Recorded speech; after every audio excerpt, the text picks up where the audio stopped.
Oke, salam warga Taniling TV.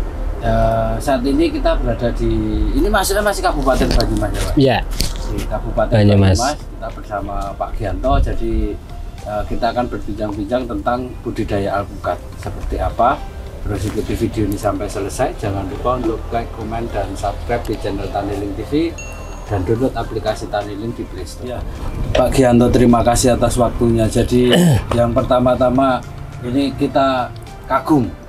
Pertama lihat ini kebunnya ini kok ada macam-macam bentuknya. Jadi ada tomatnya, di tengahnya ada jambunya, kemudian alpukatnya sedemikian banyak. Ini ceritanya seperti apa ini? Bisa dibagikan kepada warga Taniling begitu. Siap, ya? Siap Mas Har. Oke, makasih Mas Har sudah berkenan untuk meliput di kebun berkah Mandiri Farm kami. Sebenarnya ini bukan suatu hal yang istimewa Mas, cuma karena memang ini kegiatan kami aja sehari-hari sebagai petani. Jadi awal mula intinya adalah kami berpikir bertani itu juga bisnis. Yang namanya bisnis berarti harus ada keuntungan. Jadi kita pengen mencoba merubah paradigma selama ini yang bertani hanya untuk makan, tapi bertani sekarang adalah bisnis juga. Nah, bagaimana bisnis itu dilakukan? Tentunya ada strategi, ada cara, ada pola tertentu agar supaya menghasilkan gitu. Nah, salah satunya kami sebenarnya bergerak awalnya itu di sayuran Mas, di hortikultura. Jadi kami memang penggiat hortikultura. Awalnya ada cabai, tomat, timun dan sebagainya. Tapi fokus kami di cabai. Akan tetapi yang namanya budidaya hortikultura itu harganya naik turun, kita nggak bisa prediksi. Jadi kadang harganya fluktuasinya sangat tinggi, kadang harganya kalau pas tinggi sampai tinggi banget, tapi kalau lagi murah hancur banget gitu. Jadi bahasa orang Jawa itu gini, kalau nanam cabai kalau mau cepet kaya cabai, tapi kalau mau cepet pas harga murah ya bisa membuat orang miskin gitu. Yang kedua, karena hal itu sehingga kami berusaha untuk mencoba lakukan tumpang sari Mas. Tumpang sari ini dengan harapan ada panenan mingguan, bulanan, dan tahunan gitu. Jadi pada saat harga murah kita rugi, tapi kami masih punya cadangan di tahunannya itu. Sehingga kami memulai untuk kita tanami selain cabai ada alpukat, ada jambu kristal, ada tomat dan cabai. Pinggirannya sebenarnya itu pisang, tapi belum ketanam semua. Itu ada pisang Mas Kirana Mas. Nah, harapan kami nanti cash flow-nya itu bisa lancar. Kenapa? Karena pada saat kita mupuk sekaligus dipupuk, pada saat nyemprot sekaligus disemprot gitu Mas. Padahal yang disemprot sebenarnya tanaman sayurnya. Iya, tanaman sayurnya, tapi sekaligus nyemprot alpukatnya. Sama jambunya. Betul, sama jambunya. Terus dengan yang seperti ini yang mana tanaman? Kalau tumpang sari kan ada tanaman utama, tanaman tumpangannya. Jadi tumpangnya mana, sarinya yang mana? Jadinya ini jadi sari semua Mas. Jadi semua numpang tapi jadi sari semua gitu loh. Jadi alpukat numpang cabai numpang jambu kristal, jambu kristal numpang sayuran yang lain. Gitu. Jadi ini kan ceritanya pertama nih saya nanam cabai nih Mas. Nanam cabai, kita tanam cabai umur waktu itu kan belum terpikir alpukat nih. Jadi umur 2 bulan, cabai 2 bulan itu baru kita masukkan alpukat. Ceritanya kayak gitu. Nah ini setelah 4 kali musim cabai, kita masih tanami lagi, ternyata masih bisa. Jadi kita bongkar, kita olah bedengan lagi, kita tanami lagi. Kita punya nama di alpukat ini BM Farm Purwokerto Mas. Jadi kebetulan kami punya kios pertanian juga. Kios pertanian kami namakan Berkah Mandiri Farm. sorry, berkah mandiri. Berkah mandiri. Jadi kita alhamdulillah punya 4 cabang. Tagline kami adalah kami berikan bukti bukan sekedar teori. Karena jujur selama ini tidak banyak kios yang melakukan riset. Sehingga kami coba untuk lakukan riset dulu sebelum produk-produk itu kita jual. Gitu Mas. Contoh insektisida, fungisida ataupun benih-benih yang lain. Alhamdulillah kami punya lahan riset itu sekitar 8 hektar. 8 hektar itu kita bagi. Ada yang sekarang tuh ada yang nanam cabai, tomat, timun, melon. Ini sebagian juga alpukat dan yang lain-lain. Kalau misalkan bahan aktif A misalkan sasarannya ulat misalkan. Nah, kita harus coba nih. Ulat apa nih gitu yang mati. Nanti kalau sudah ketemu itu baru kita kasihkan ke petani. Jadi kami biasanya seperti itu. Istilahnya ada tanggung jawabnya. Ada tanggung jawabnya betul. Jadi memang harus seperti itu Mas. Jadi penjual yang baik itu terutama di produk pertanian harus bertanggung jawab terhadap hasil mereka. Seperti itu. Dengan yang Bapak lakukan di sini itu akhirnya yang dapat dampak positifnya juga petani ya. Dengan konsep yang ini itu kok malah jadi menarik ya. Jadi menarik sekarang kita ngobrolkan yang bahwa ini kita definisikan dulu Pak. Bahwa kita mulai dari definisinya untuk yang metode seperti ini. Kalau dari pengalaman kami belum pernah melihat. Kalau Bapak kan tentunya lebih berpengalaman. Seperti ini sudah ada pernah yang mempraktekkan belum? Kelihatannya belum Mas Har. Wah, jadi ini belum? Ya, kelihatannya belum. Jadi kalau belum, bagaimana kalau ini ya untuk acara ini kita namai metode ini metode apa berarti? Berkah Mandiri Farm mungkin. Oh, berarti metode BM Farm Purwokerto. BM Farm ya? Ya. Nah, metode Tumpang Sari Berkah Mandiri Farm. Ya, betul. Ya. Kita di sini jadi apa yang pertama meluncing metode Tumpang Sari Berkah Mandiri Farm berarti.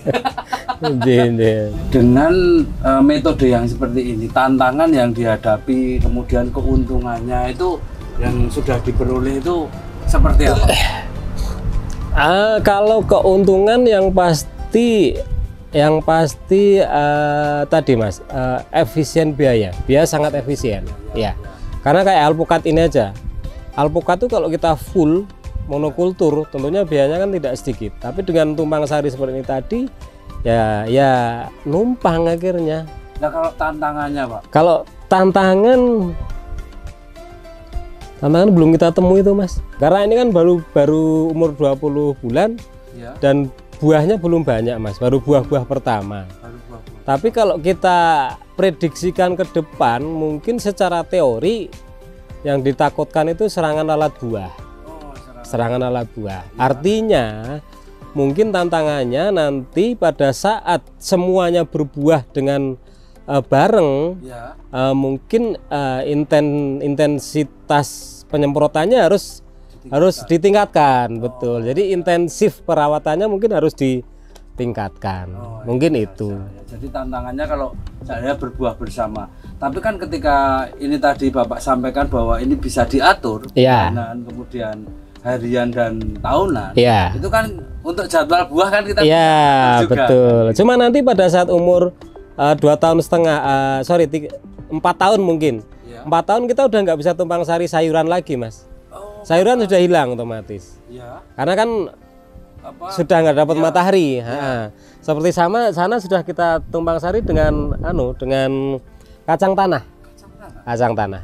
Kalau kacang tanah itu intensitas cahaya nggak butuh banyak? Ya nggak begitu sih, masih bisa itu. Masih bisa Mas. Jadi orang tuh mikir, wah nanam alpukat biayanya mahal, harus nunggu 3 tahun baru panen. Nggak perlu, karena kayak jamu kristal, 6 bulan tuh udah mulai panen dan panennya tiap minggu. Nah, sambil menunggu alpukat panen kita udah dapat dari jambu kristal. Kalau kita tumpang sari dengan cabai itu nggak terasa. 3 atau 4 kali tanam cabai udah tahu-tahu udah muncul buah Mas di alpukatnya. Wah iya. Gitu, nggak terasa. Kita ngomong teknis sekarang. Ya. Dengan masalah teknis ini jarak tanam alpukatnya berarti berapa kali berapa? Idealnya sebenarnya 7 kali 7, tapi ini kami buat 5 kali 5 Mas. Ya. Kenapa 5 kali 5? Nanti kita akan lakukan pruning atas. biar tanaman itu tidak terlalu tinggi. Karena harapan kami ini kedepannya mau tak buat wisata petik buah. Jadi nanti kalau udah jambu kristal berbuah, alpukat berbuah, yang lain berbuah, pengen kami punya cita itu membuat wisata petik buah dan sayur. Untuk bedengan dari tanaman sayurnya itu jarak tanamnya dari pohon alpukatnya berarti berapa meter itu? Kalau kita lihat itu. Awalnya gini Mas, awalnya itu bedengan sayur seperti biasa. Berarti ini bedengan sayur. Bedengan sayur seperti biasa dengan jarak 110 cm bedengan, 60 cm itu drainase. Ya. Nah, alpukatnya ini kan nanamnya di bedengan awalnya. Ya, di bedengan. Karena tumpang sarinya itu sudah alpukat, utamanya dulu di sayuran, di cabai Mas. Ya. Utamanya itu di cabai. Nah, setelah 3 bulan baru kita tanam alpukat. Jadi tumpang sari nih, tanaman tumpang sarinya alpukat awalnya. Ya. Sampai mulsa itu rusak, masih seperti itu. Masih di bedengan cabai nanamnya. Nah, karena ini sudah 2 kali kita ganti mulsa, sudah umur kurang lebih 20-an bulan lah, 18 sampai 20 bulan, 3 kali musim cabai. Nah, ini bedengannya saya rubah. Diperbesar itu ya? Diperbesar, karena tanamannya alpukatnya sudah gede, kita perlebar. Diagonalnya kita kasih jambu kristal. Segi 5-nya kasih jambu kristal. Tapi kalau misalkan tidak mau tanam sayuran, ya nggak apa-apa. Ya. Misalkan alpukat sama jambu kristal tanpa sayuran pun bisa. Kadang orang kan nanam sayuran takut tenaganya ribet dan sebagainya. Nah, tumpang sarinya dengan jambu kristal gitu. Tapi kalau menurut saya ini sangat apa istilahnya? Sangat cocok Pak. Ya. Buat orang yang memang ingin bertani. Betul. Bukan kalau orang yang nanam alpukat kan biasa investasi. Besok buat besok. Tapi ini cocok ini untuk petani ini. Betul. Wah, iya. Ini metode. Jadi buat warga Tani Link ini metode yang menarik. Jadi buat yang memang berniat untuk menjadi petani ya cara berpikirnya harus seperti ini. Ya. Ini luar biasa ini. Petani dan berbisnis. Oh iya. Berbisnis di bidang pertanian. Berbisnis di bidang pertanian. Ya. Berarti ini ketika ngomong metode ini kan tinggal mengganti varietas kan bisa kan? Bisa. Tapi yang penting cara berpikirnya itu tadi. Iya. Luar biasa itu. Betul. Wah, ngomong soal cash flow-nya itu buat warga Tani bisa mengaplikasi, jadi tinggal menghitung saja, tidak perlu harus alpukat berarti kan? Betul. Tidak harus jambu kristal, tinggal betul. Dipilih. Tinggal dipilih. Ya jadi pertanyaan buat kami kan tidak semuanya juga paham bahwa jambu kristal itu bisa dipanen berapa? 6 bulan. 6 bulan. Nah, kalau misal pengen yang lain Pak, untuk pengganti lemon California misalkan. Lemon California. Bisa. Untuk pengganti jambu kristalnya. Iya, bisa. Opsinya apa lagi? Lemon California, pisang pun bisa. Pisang, oh iya. Yang suka pisang, tapi tentunya kalau pisang jangan terlalu rapat. Pisang, lemon California.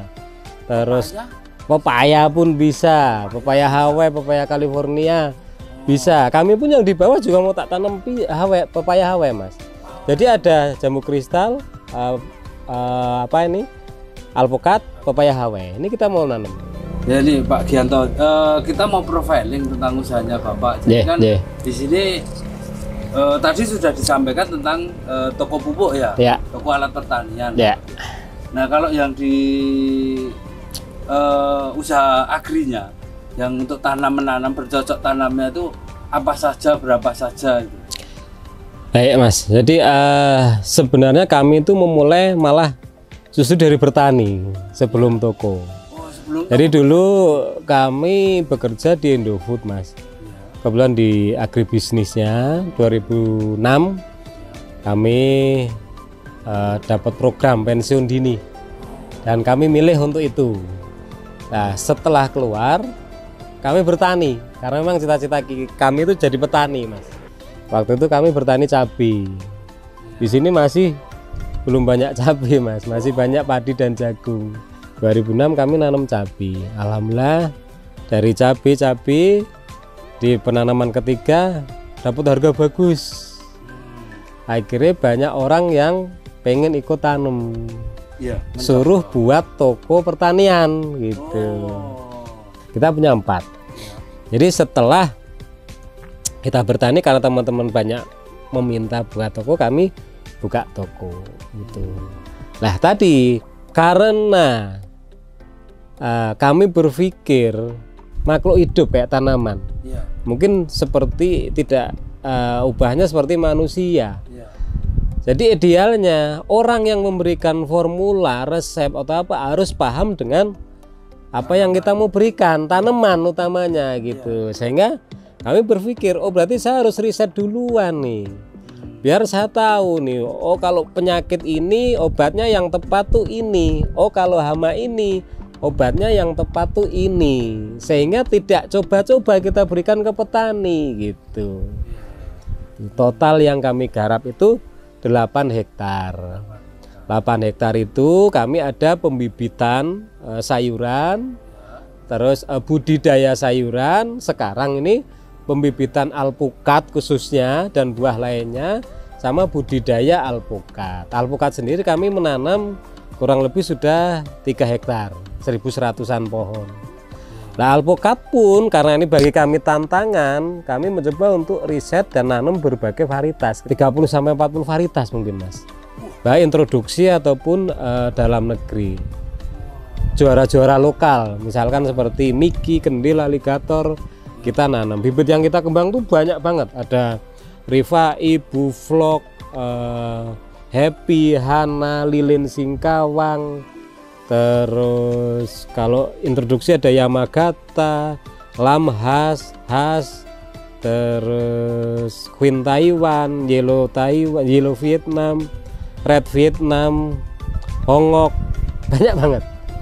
Jadi kita memang mencoba untuk riset tadi yang saya katakan. Saya harus paham nih karakter masing-masing varietas. Contoh kecil, misalkan Miki dengan Kendil, itu beda karakter Mas. Kalau Kendil tanamannya tuh bongsor, kita pupuk N dikit aja langsung wood gitu. Tapi kalau Miki kurang. Nah, treatment pembuahannya pun kemungkinan beda, nggak bisa disamakan. Jadi kalau Kendil dikasih N dikit, tunasnya langsung muncul. Tapi kalau Miki itu masih aman. Nah, treatment itu yang harus kami pelajari gitu. Pengen kami nanti setelah saya mempelajari ini selesai, kita bisa tularkan ke teman-teman petani. Butuh berapa tahun lagi tuh Pak? Ya, ini pada yang nggak sabar itu Pak, nanti kontak kita sertakan di deskripsi, bisa menanyakan, Pak risetnya sudah selesai belum? Yang sudah selesai apa begitu ya? Iya. Jadi kalau yang berniat menanam alpukat, nanti yang paling sesuai yang mana itu bisa konsultasi langsung nanti ke nomor WA. Jadi Insya Allah. bibitnya sudah ada juga. Jadi kira-kira yang ini risetnya sudah selesai belum Pak?